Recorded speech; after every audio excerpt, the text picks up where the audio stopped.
মানে অদ্ভুত অদ্ভুত সময়ে আমরা সাইরেন শুনতে পাচ্ছি এবং আমাদেরকে দৌড়ে বাংকারে যেতে হচ্ছে।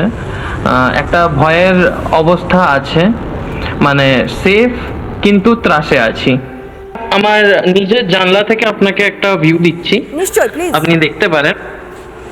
কোনো কিছু দেখতে পাবেন না আপনি এখানে, নর্মাল জীবনযাপন, কিন্তু কোনো মানুষ দেখতে পাবেন না, কেননা এখানে যেহেতু এটা একটা মানে একটা নোটিশ জারি করা আছে যে লোক যাতে নিজেদের বাড়িতেই থাকে বা রেসিডেন্সিয়াল কমপ্লেক্সের কাছাকাছিতেই থাকে, কেননা সেখানেই আপনারা ওই বাংকার্স গুলোকে পাবেন, যেখানে আপনি 30 মিনিট বা 15 মিনিট আগে যখন আপনি অ্যালার্ট পান, সেই অ্যালার্ট গুলোর সঙ্গে আপনি রেসপন্স করে যাতে ঠিক সময়ে পৌঁছতে পারেন, নিজেকে সেফ রাখতে পারেন, এই জন্য এই জিনিসগুলো করা হয়।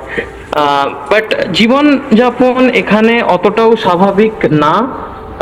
এখন এখন অ্যাকচুয়ালি প্রত্যেকটা জিনিসই লো ক্যাপাসিটিতে চলছে।